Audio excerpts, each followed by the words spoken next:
Well, good afternoon, and thanks for joining us. We've got, apparently we're live on the webinar, and thank you for those who are able to join us in person. It's my privilege to welcome you today to the 2021-2022 William R. Stewart Memorial Lecture for Labor and Employment Law. This lecture was established in 2006 and honors the late Bill Stewart, who was one of our distinguished graduates. He was a veteran of the U.S. Army. He earned his JD here in 1959. 40 years later, he was inducted into the school's Academy of Law Alumni Fellows, which is the highest and most distinguished honor that we can bestow upon one of our graduates. For 34 years, he was a lawyer for the National Labor Relations Board, and he was the board's first African-American chief counsel. His leadership and commitment to excellence prompted President Bill Clinton to award him the President's Award for Distinguished Federal Civilian Service and to characterize his contributions to the NLRB as unparalleled. At the time, he was the first and only NLRB employee in its entire 70-year history to receive this honor, the highest honor that any civil servant can receive from the United States. Past Stewart lecturers have been some of the most prominent labor and employment scholars in the nation. They include Laura Cooper from the University of Minnesota, Martin Malin from Chicago-Kent College of Law, Matt Finken from the University of Illinois, Sam Bagenstos from Michigan Law, Cynthia Estlin from NYU, Susan Sturm from Columbia, and last year, Catherine Friss from UC Berkeley Law. This year, we're very pleased to continue this list of exceptional scholars with Professor Schwab giving this year's Bill Stewart Lecture. At this point, I'm going to turn the podium over to Professor Dow Schmidt, Willard and Margaret Carr Professor of Labor and Employment Law, to introduce our distinguished speaker. I was going to say the one, the only, Professor Schmidt.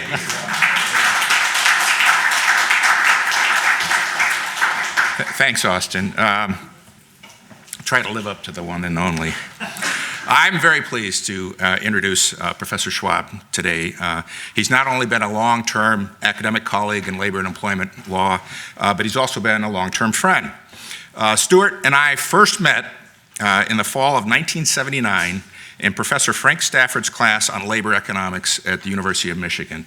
Stuart was 1 year ahead of me in Michigan's joint program in law and economics, and as a result, he was very useful to me in trying to learn how to navigate through the process, because just as he solved one step of the process, and I got up to that same step, and he helped me through it. I can't remember if we studied for that final together, but we actually were, I think, pretty independent studiers, but we took it together for sure. I also had the pleasure at dinners hosted by Peter Steiner, who ran that program, to meet Stuart's wife, Norma. And I met them both before. They now have since had 8 children, and there's probably not that many people in academics who can say they've met both of them before they had any children. But my wife and I are 2 of those people. Now, some 42 years later, after marriages, kids, a wide variety of publications, tenure, administrative appointments, and a combined total of 73 years in the academy, seems like a long time, doesn't it? I get to introduce Stuart Schwab as the 2021 Stewart Lecturer here at Indiana University Maurer School of Law. As Austin mentioned, Professor Schwab is the Jonathan and Ruby Zhu Professor of Law at Cornell Law School. He was the dean of that same law school for a decade, from 2004 to 2014. As I've mentioned, we were in the joint program together. He got both his JD and his PhD in economics from the University of Michigan. Hail to the victors. He's published over 50 articles and at least 20 books, despite all that work in administrative work. And those books and articles have been on labor and employment law. He also served as a drafter of the ALI restatement of employment law, and he's unquestionably one of the nation's experts on legal issues in labor and employment law. He is currently serving as the reporter to the Uniform Law Commission, working on their project on bringing some rationality and uniformity to our state laws on the enforcement of covenants not to compete in the employment relationship, and we've invited him here today to speak to us on that subject. So please, Stuart.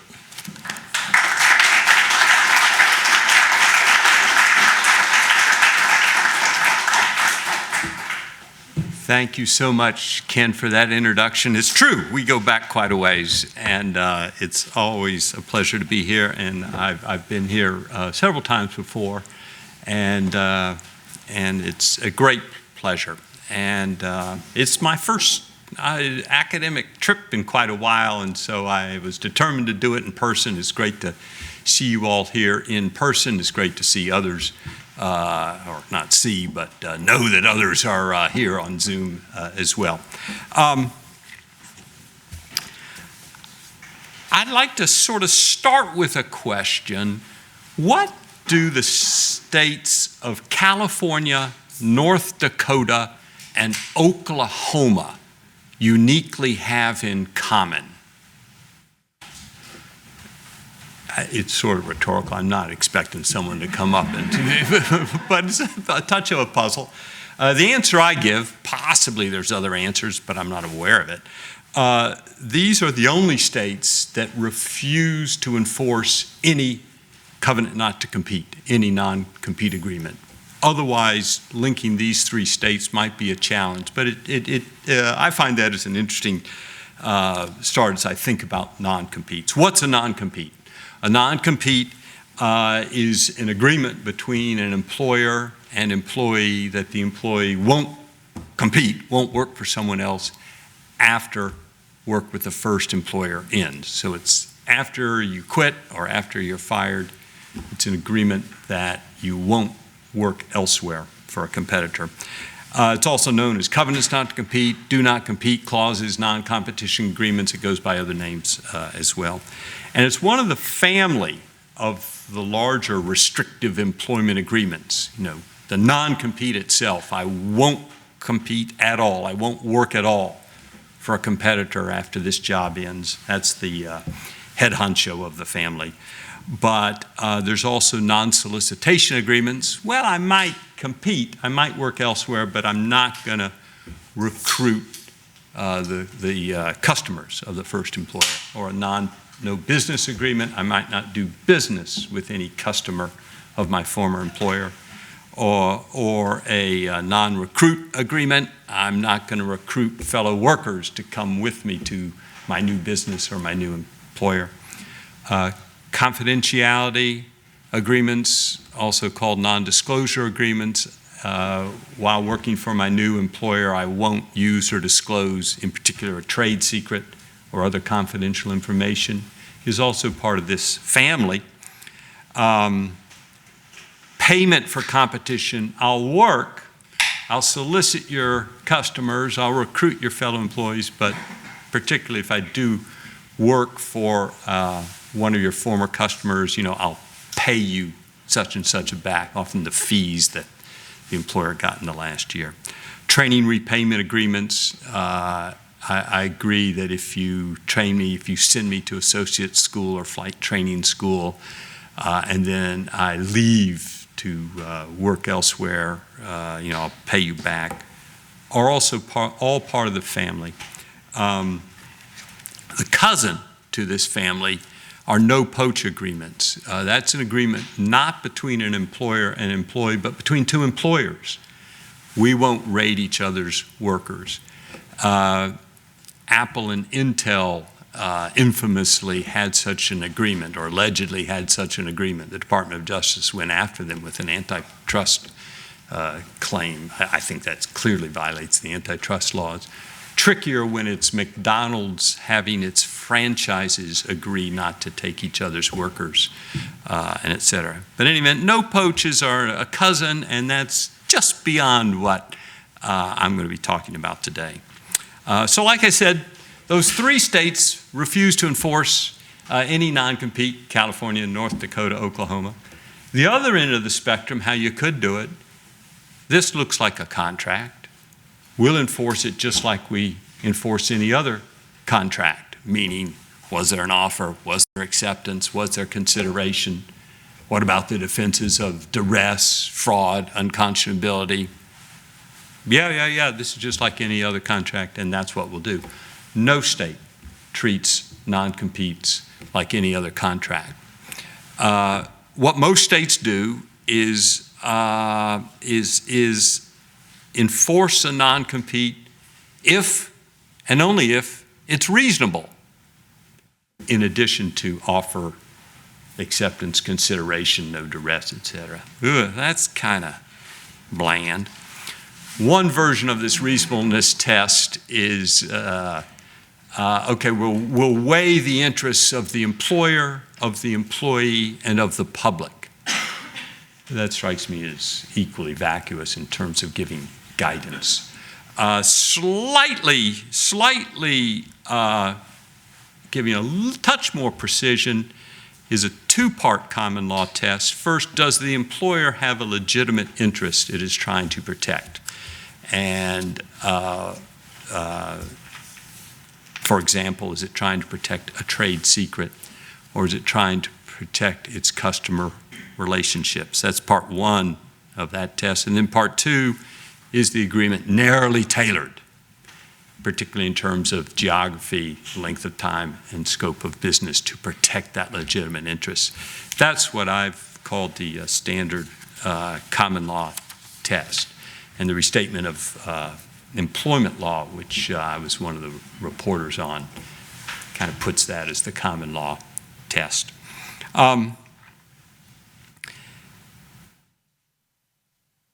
Another issue here that I want to flag, because Indiana has spoken recently to this. What should a court do under the common law when it sees an overbroad non-compete? Some states adopt, such as Nebraska, adopts the red pencil approach. It's overbroad, it's invalid, we won't enforce it. Indiana and some other states don't use the red pencil, they use the blue pencil. And the blue pencil says a court can't add any terms, that's beyond the blue pencil, but it can strike out overbroad terms. And if the remainder looks reasonable, we'll enforce the remainder. That's the blue pencil approach. There's a purple pencil approach, which actually comes closer, which is, well, that blue pencil is a little esoteric, a little grammarian perhaps, a little silly. I won't, I promise not to work in Indiana. The court thinks, ooh, that's a little too strong, but if you cross out Indiana, there's sort of nothing really left, or else it's hugely overbroad. I promise not to work. On the other hand, what about listing every county in Indiana and then let the court just cross out the ones that are a little too much? That seems a little form over substance, but anyway, I've never seen, as far as I know, the Indiana Supreme Court's never seen a contract exactly like that. Anyway, a detail, but showing you kind of the level of ambiguity under the common law that we're dealing with. But the key point I want to make about non-competes, actually in the other restrictive employment agreements as well, it's unlike most of labor and employment law, it's not strictly employer versus employee, because there's really a first employer and a second employer. It's true that employers like to keep their good workers with them, and so to that extent, if a non-compete keeps a worker, great.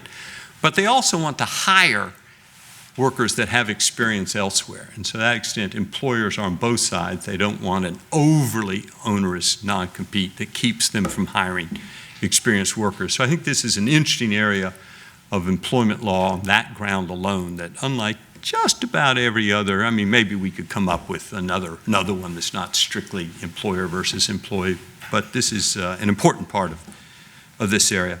Now, many people thought the common law worked pretty well for quite a while.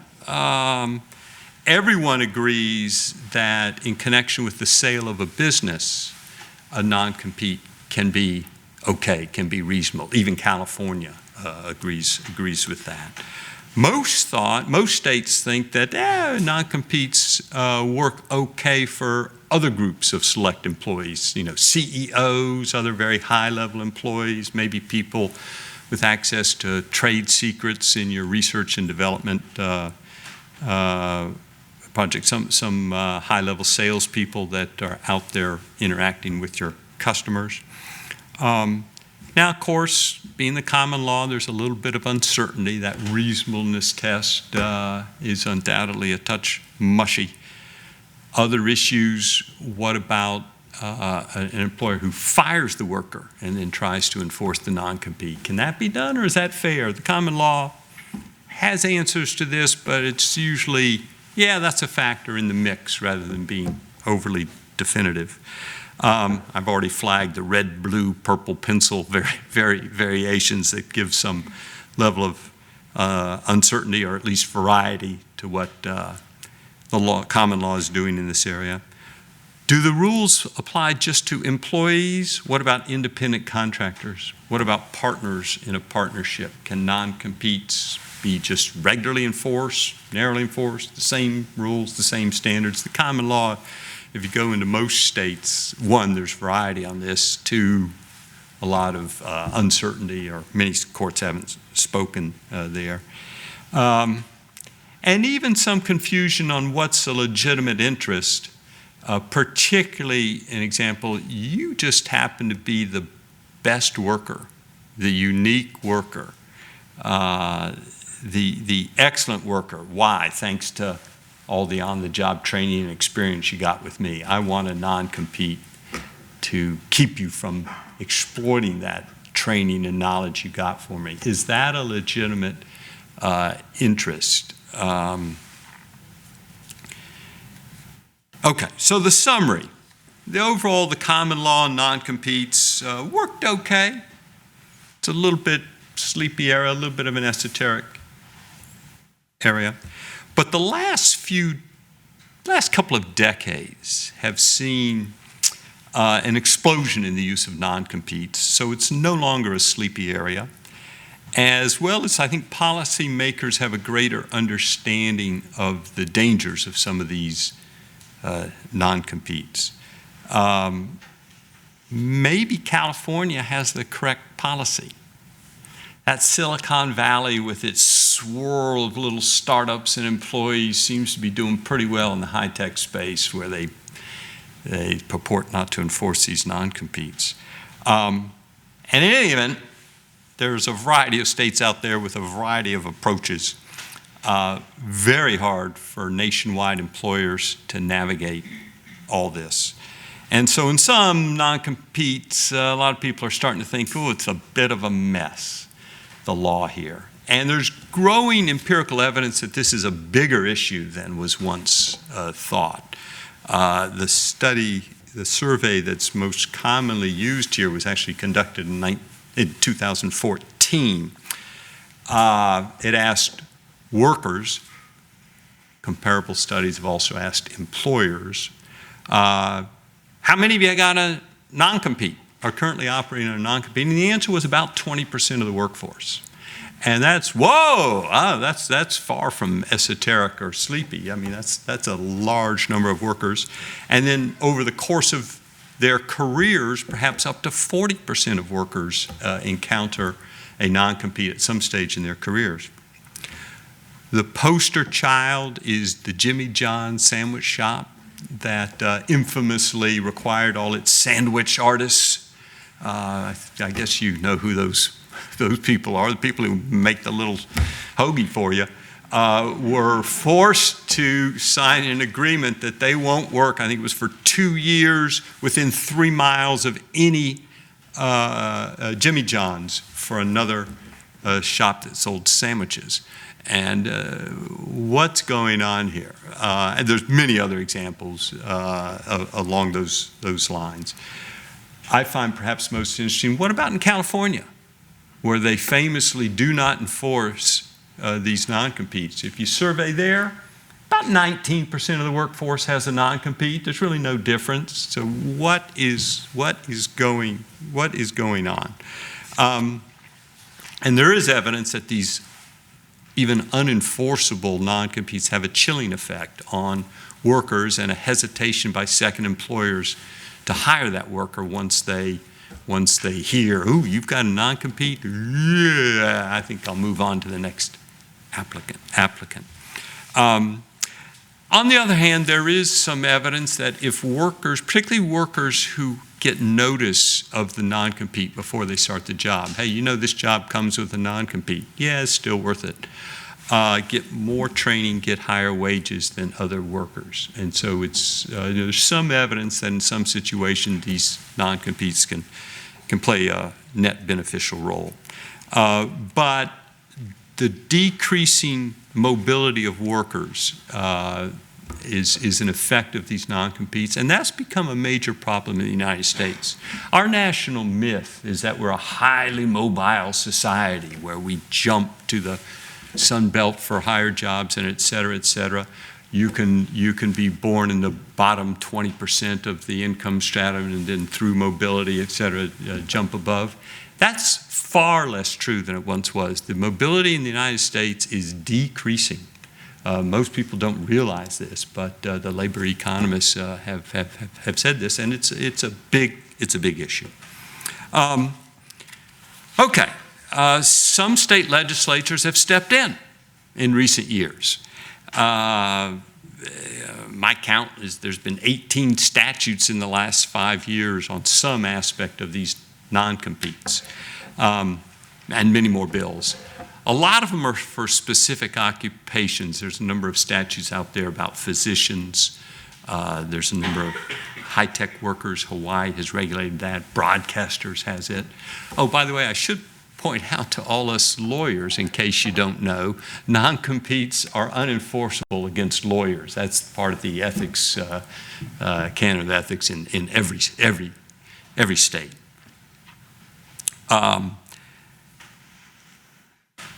A few states have come in and refused to enforce, by statute, refused to enforce non-competes against low-wage workers.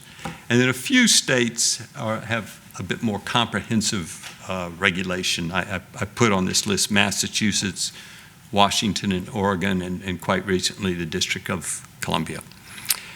Been recent activity in the form of bills at the federal level. Both Democrat and Republicans have sponsored various non-compete bills. My personal prediction, not that I'm an expert on what's going on in Congress, is that these have little likelihood of actually being enacted into law, but we'll see.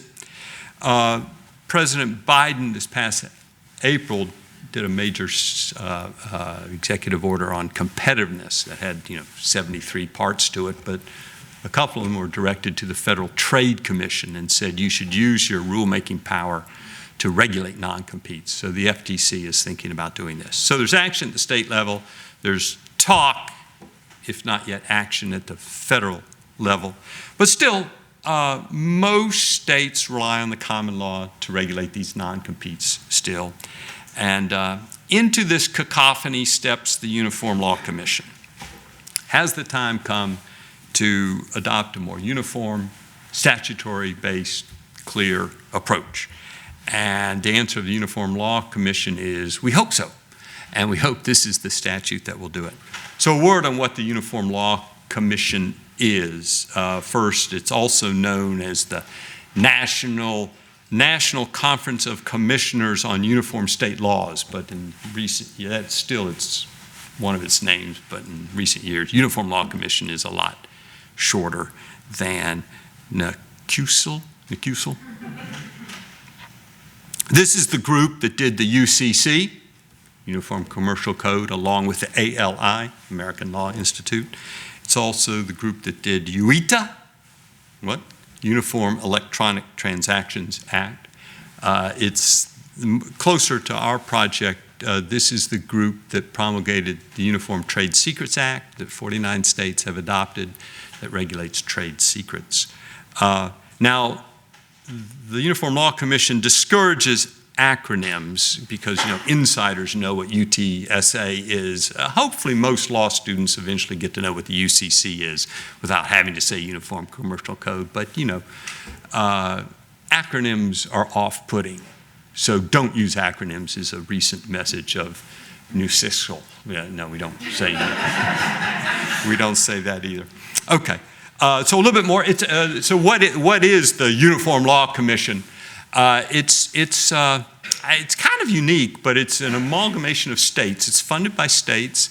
Every state appoints at least 2 commissioners. Usually it's the governor of the state who appoints them. So this is a state or collection of states, group of states, organization. Every state plus Puerto Rico,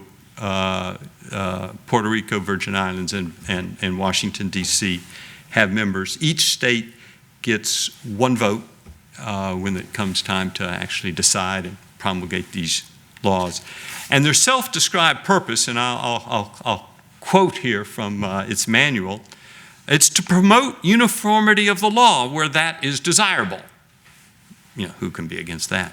By providing states with nonpartisan, carefully considered, well-drafted legislation. Well, that's kind of up in the game a little bit, but still, who could be against that? That, quote, brings clarity and stability to critical areas of the law. The Uniform Law Commission's work, quote, supports the federal system, seeks to maintain an appropriate balance between federal and state law, facilitates social and economic relations with rules that are consistent from state to state.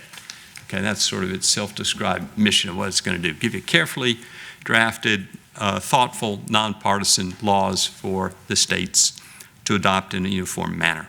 And so that brings us to the Uniform Restrictive Employment Agreement. Again, no acronym.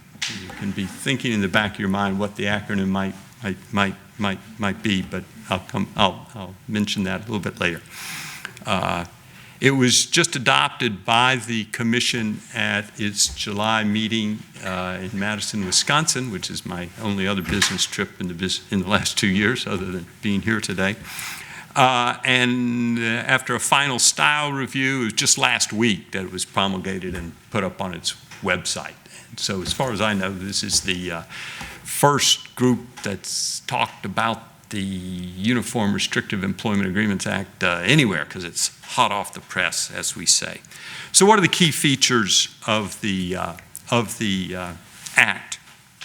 Well, it does not prohibit all non-competes. It allows some non-competes where appropriate, but it does ban others where the balance of interests goes the other way.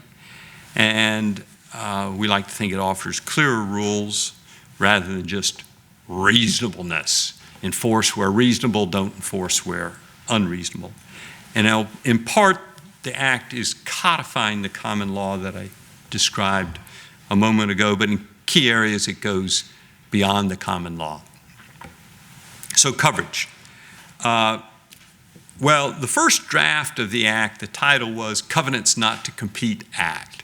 Now, I personally didn't like the word covenants. I think that's sort of old-fashioned and not moving into the 21st century, but non-compete agreements, it could be called the Non-Compete Agreements Act.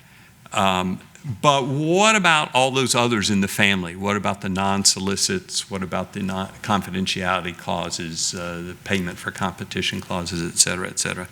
And the decision was made early on that this act would try to regulate, give guidance to those as well. And so the Covenants Not to Compete Act or the Non-Compete Agreement Act didn't quite fit the title. So, well, let's go a little broader. Let's go to all Restrictive Employment Agreements Act. And then, of course, we want it to be uniform, so that's the Uniform Restrictive Employment Agreements Act. No acronyms. So we call it, the shorthand I give it is the Restrictive Agreements Act. We're trying to, even though it's early, just internally we have labeled it urea. But that's not for public consumption, and certainly no one on the should be calling it that. But anyway, the point is it goes beyond non-competes to cover the other restrictive employment agreements. Second, what workers is it going to cover? And the answer is all workers. What's a worker? Someone who provides service to an employer, and we go around and deal with the circularity of that definition that so many employment statutes deal with. So if you're just selling a good, you're not a worker, but if you're providing a service, you are. And this avoids, among other things, the controversial and perplexing debate between who's an independent contractor and who's an employee. You know, think Uber drivers, which are they? We don't care. Whether you label it independent contractor or employee, they are a worker potentially covered by this act if they sign a restrictive employment agreement. Finally, this act only covers agreements to the extent that they deal with restrict later work after the work relationship ends with the first employer. In other words, between the employee and their current employee, there's all kinds of agreements of what you will and will not do, including often you won't compete elsewhere, you may not moonlight elsewhere, you won't divulge trade secrets elsewhere. This act has no opinion on, does not give any guidance on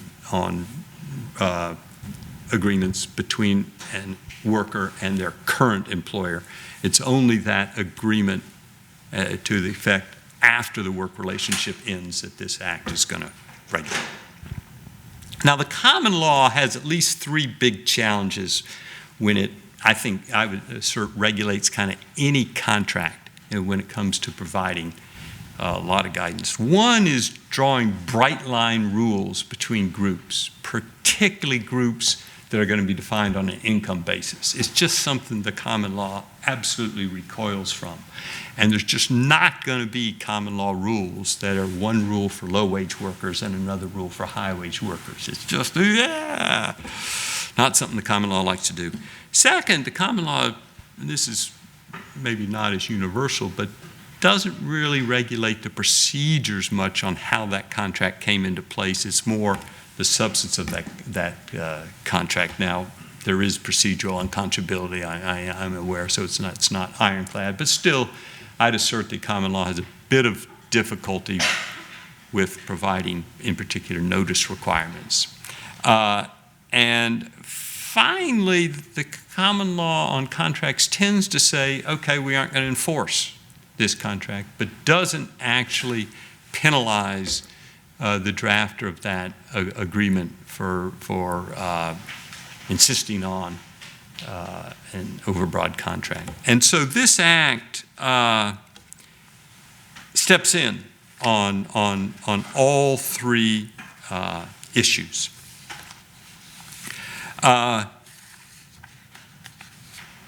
The first thing that it does, it's a bit unusual. Almost every section says a restrictive employment agreement is prohibited and unenforceable if yada, yada, yada. And the word prohibited as well as unenforceable is very intentional. The common law will refuse to enforce an unreasonable agreement, but it still sits there in the employment contract, and it's just kind of lurking, and a lot of empirical studies have shown it has a chilling effect. And so our act is going to prohibit as well as make unenforceable an overbroad agreement, giving remedies, in particular liquidated damages that are a recommended $5,000 per violation. We did have to, after a lot of debate, bracket that $5,000 number so states are allowed to have some latitude, plus attorney's fees. And it gives both state attorney generals and private parties a private right of action to either declare or enforce this. So that's the first big thing it prohibits as well as makes unenforceable, which goes beyond the common law. The second thing is the extensive notice requirements that the Act requires. There's sort of three stages of worker. For a new worker just coming on as a new hire, if the employer wants to have an enforceable non-compete, it will give that worker 14 days notice, at least 14 days notice, says this Act. And if it doesn't give that long, the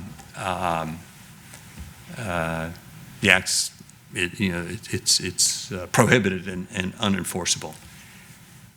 There's a possibility of employees waiving that particular requirement. We can get into the details of that if you care to. Current workers, okay, you currently work, and there's two types here. It could be a clerk who had no access to trade secrets and suddenly is getting transferred to the research department where there is access to trade secrets, and so the employer says, well, now I want a non-compete on you or other restrictive agreement. Okay, you can do that, says the Act, with 14 days notice and a material increase in compensation.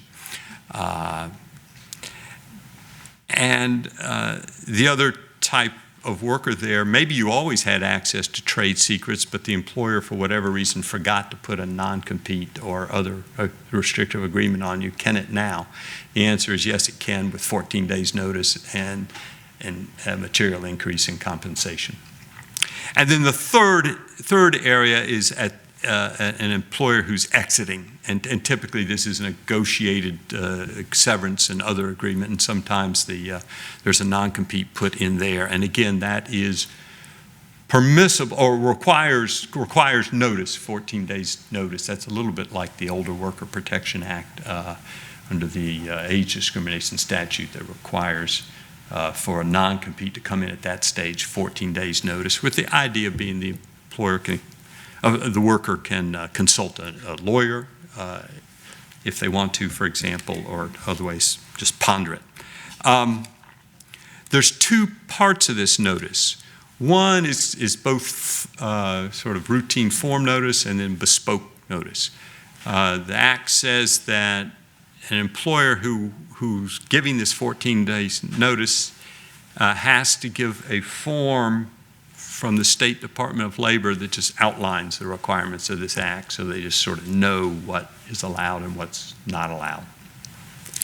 And then I think the more important bite is going to be the bespoke notice. The agreement says this statute must clearly specify the information that's being called confidential, the type of work activity that's being restricted, be it what customers can you not solicit, what, and perhaps most important, what's the extent of the competition that this agreement is prohibiting you from engaging in. Vague statements prohibiting any competition in the state of Indiana really won't do if it's should be more specific, tailored to what that company, what its business currently is. Okay.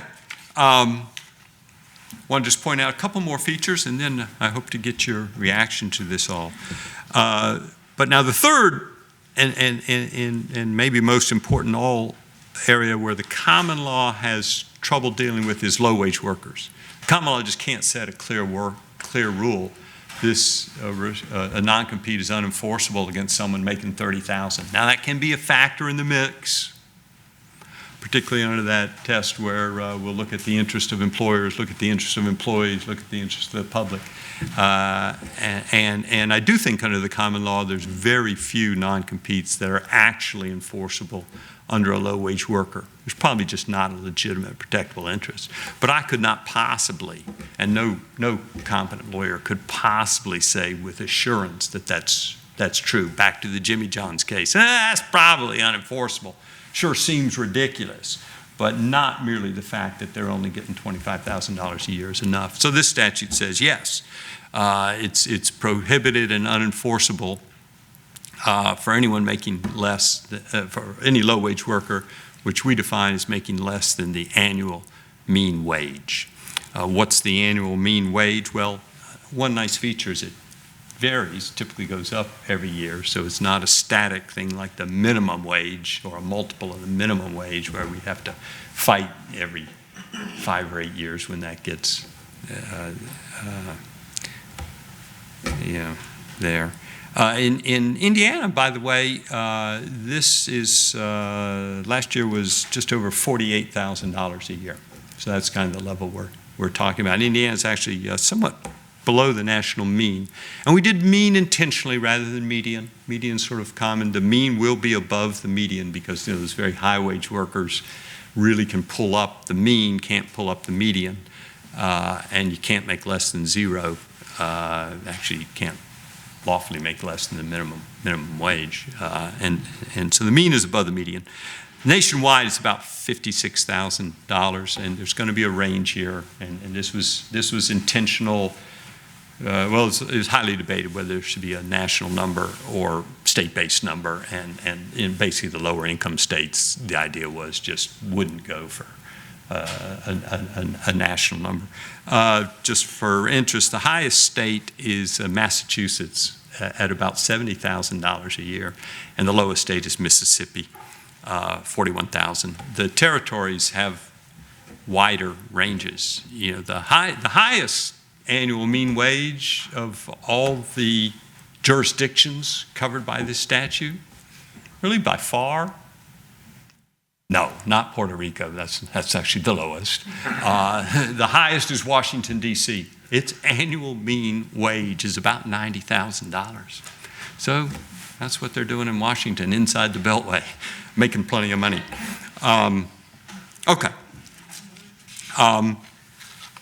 The Act codifies and clarifies the common law and legitimate interest and narrowly tailored.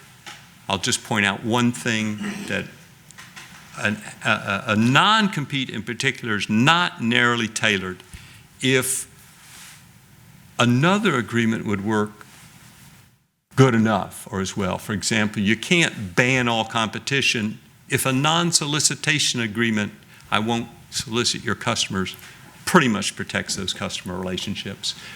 Maybe equally importantly for a trade secret, if a non-disclosure agreement, confidentiality agreement, basically works, then you can't do a non-compete, ban all competition, because that would not be narrowly tailored, says this statute. Other details, but let me just go to the conclusion. Allows some non-competes, bans others. The upcoming task for the Uniform Law Commission is to get the states to adopt the Uniform Restrictive Employment Agreements Act. So thank you for your time and attention. I look forward to questions.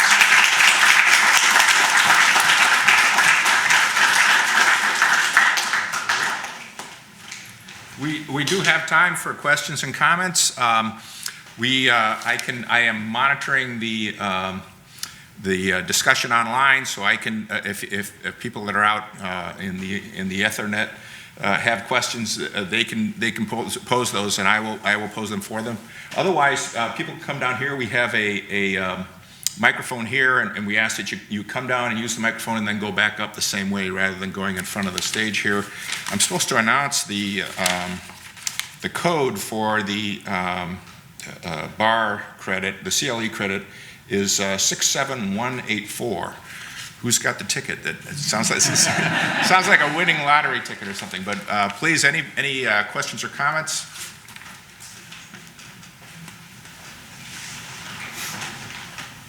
I have a question. Can I lodge a question from here instead of going over there? Oh, sorry, I didn't see it. Oh, I cannot. Oh, then I don't have. Well, the idea is the Zoom people can't hear you very well. Here we have people But here's a. properly in line.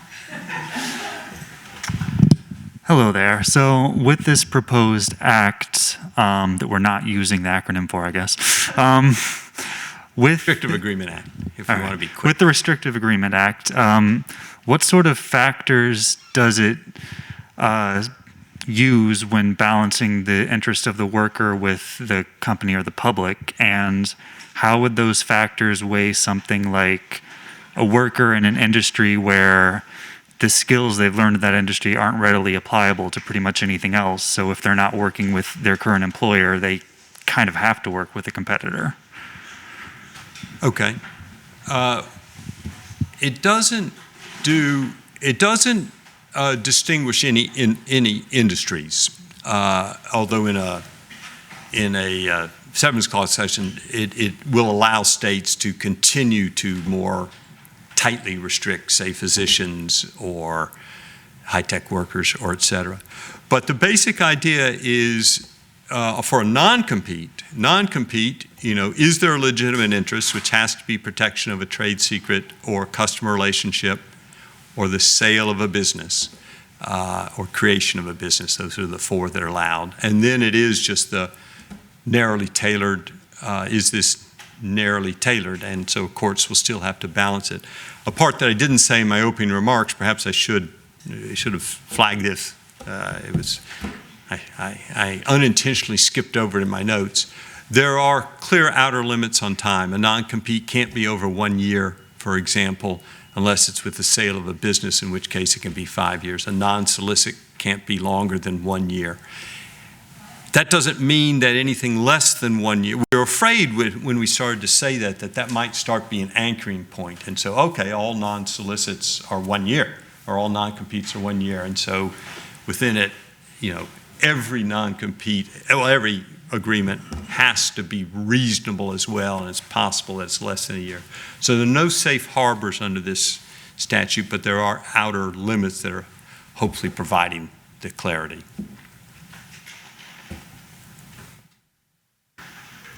I was hoping you could say a little bit more about how the proliferation of these agreements affects workers. Is it primarily through the chilling effect, or are there industries where these are being enforced really aggressively, or are there other effects?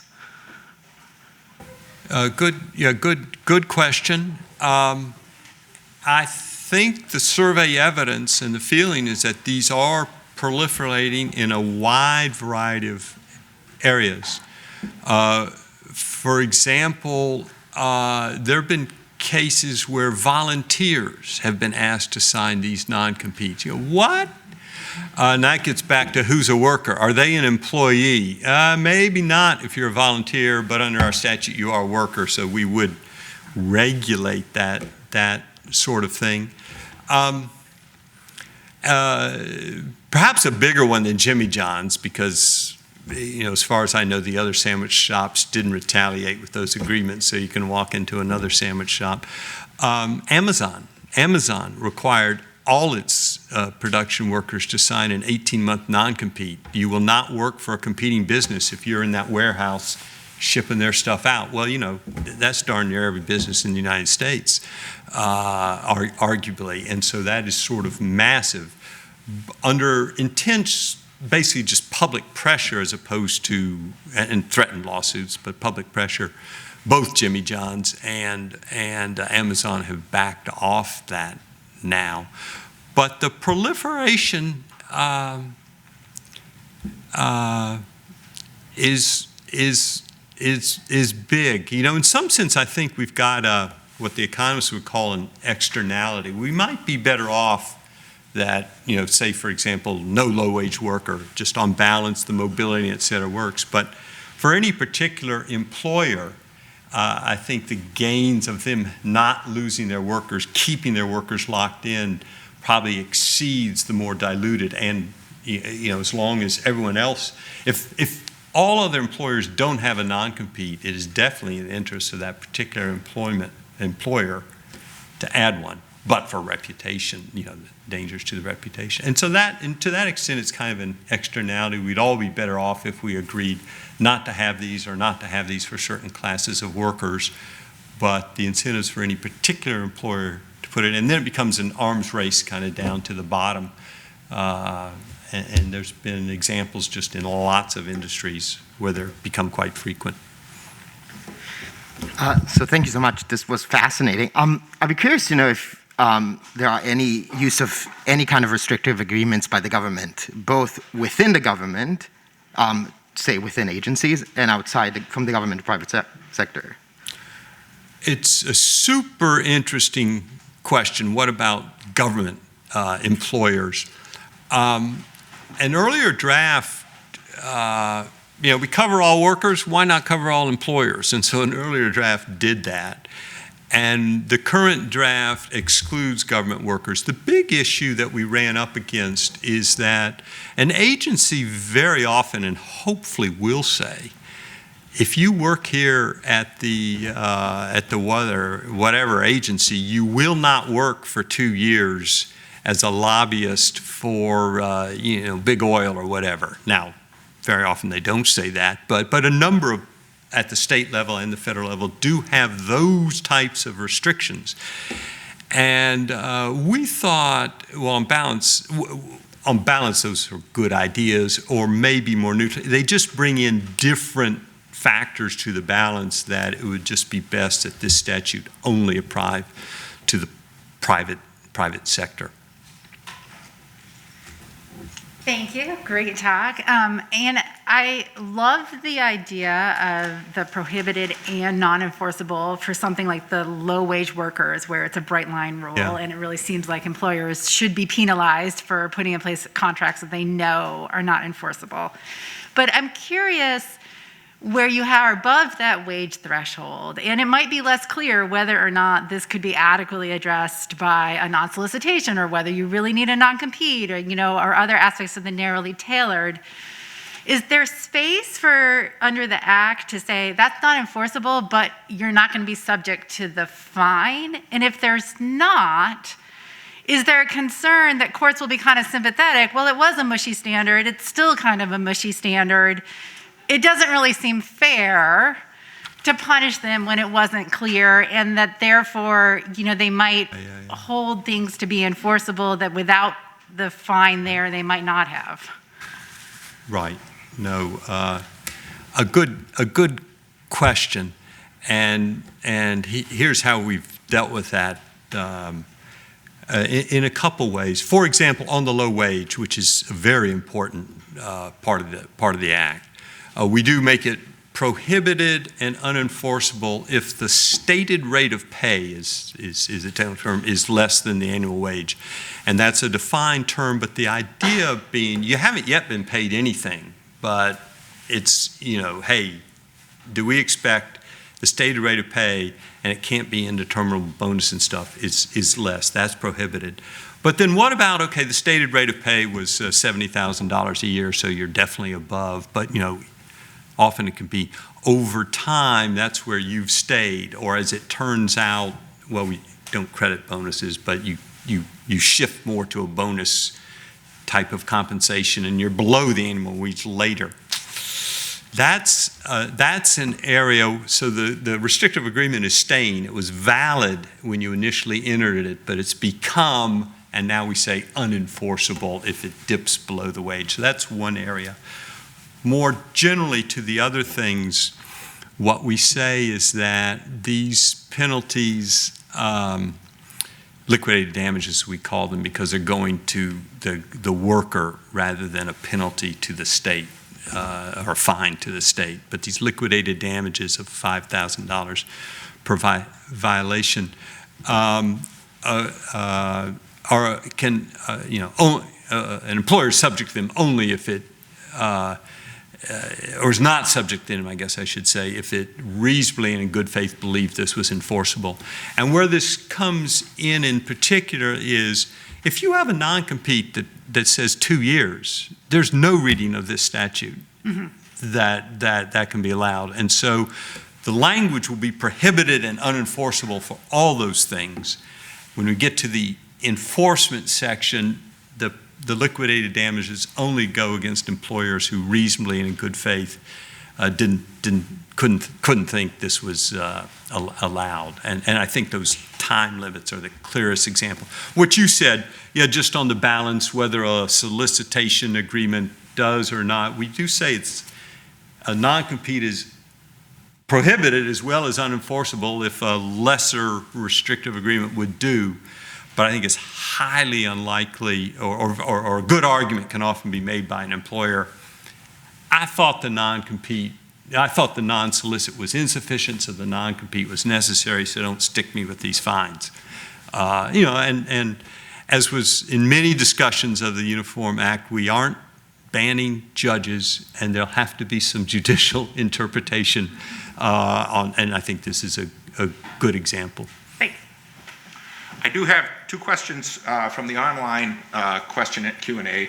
One is from an anonymous attendee who asks about the impact of COVID-19, and basically to summarize it here, is it a fair argument that labor mobility is at an all-time low due to the pandemic, and therefore non-competes have a greater potential to harm the labor market now?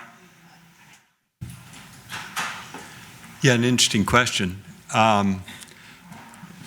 There's been a lot of turmoil in the labor market. I think everybody knows that, and as well as a lot of employers are complaining. We've got a lot of open jobs that we aren't able to get workers to fill. So there's both a lot of job openings and there's still a lot of unemployed workers, and there seems to be an extreme mismatch. It's all, some kind of structural. And I think, maybe by definition, that's showing sort of a lack of mobility / maybe the broader problem of retraining into new jobs. I do think COVID-19 is one, upsetting labor markets. Mobility, therefore, becomes more important.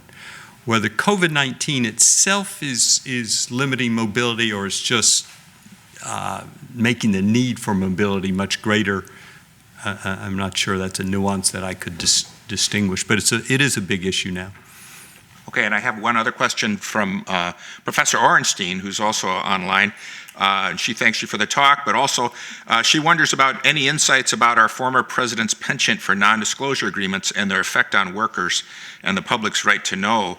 I might just translate this into employment law speak. If we balance the public's interest, the employer's interest, the employee's interest, and the public's interest in non-competes, do we also do that in non-disclosure agreements? And if you're a public figure, does the public have a greater right to know? Well, first, like I said, in answer to a prior question, we don't cover government employers. So Trump, at least when he was president, is not directly related, but I think it's an important point. What we say about confidentiality agreements is prohibited and unenforceable unless the worker may use and disclose information, that's the standard language, that arises from the worker's general training, knowledge, skill, or experience, whether gained on the job or otherwise.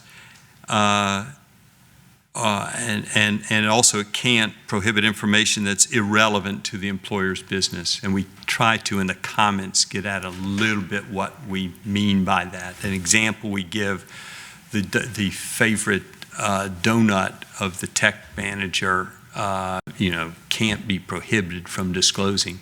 I think a trickier example that I've heard is real world, I'm not sure, is I think Oprah famously did have all her employees, you're not going to tell anything, it's certainly not about what I'm eating, but on anything else. And I think those are tricky ones that this is the language that we try to give some guidance to, but courts will have to deal with it. Time for the two last questions here. Go ahead. Okay. So thanks and congratulations also to your group for getting to this point of an adopted act, which is a tremendous amount of work. Hannah. So my question is actually a forward-looking one. So you ultimately the success of the act will come if it is adopted widely across the states. And I'm curious, first of all, is there anything as a matter of policy that you really wanted in the act that you left out because you thought it would deter adoption down the road? And second question is, have you identified any potential challenge areas coming out of existing contract law or other state-specific policies that you think might be obstacles to adoption down the road? Great question. And there were, and it came up frequently, the issue of, or the trade-off between what the group, which is a collection of a range of people, thought was the best possible act, and adoptability. And there were parts there where we moved towards adoptability. Among the debates were the low wage varying by state, which will vary fairly, the state mean wage varies quite a bit.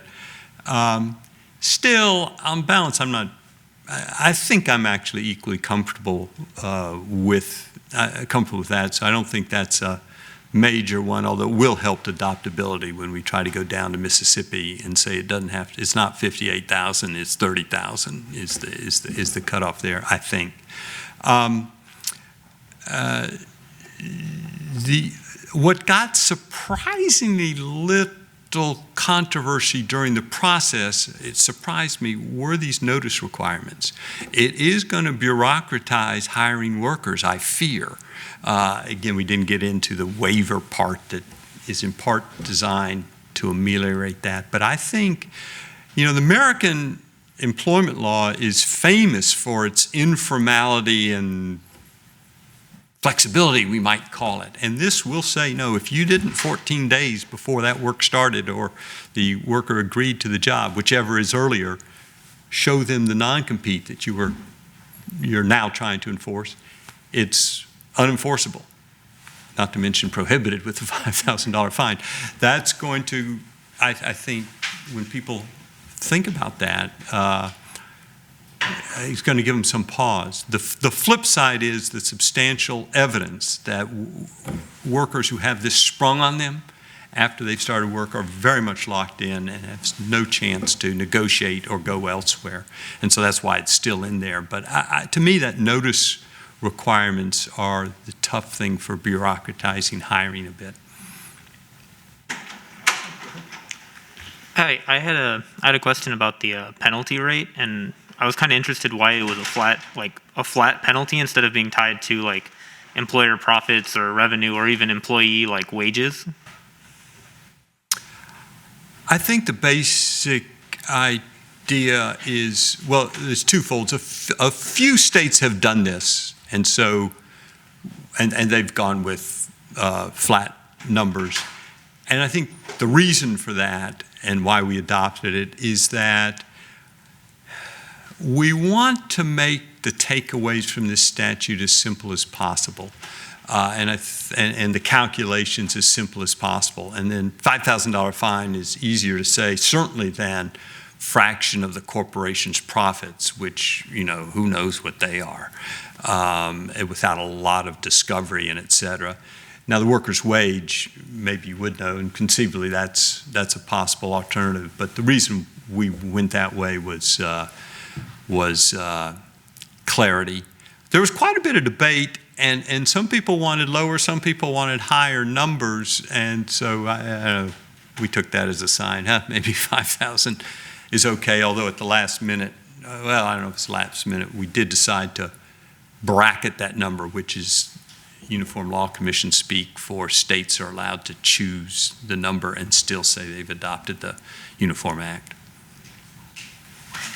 All right. Well, thanks very much for your time. We appreciate it.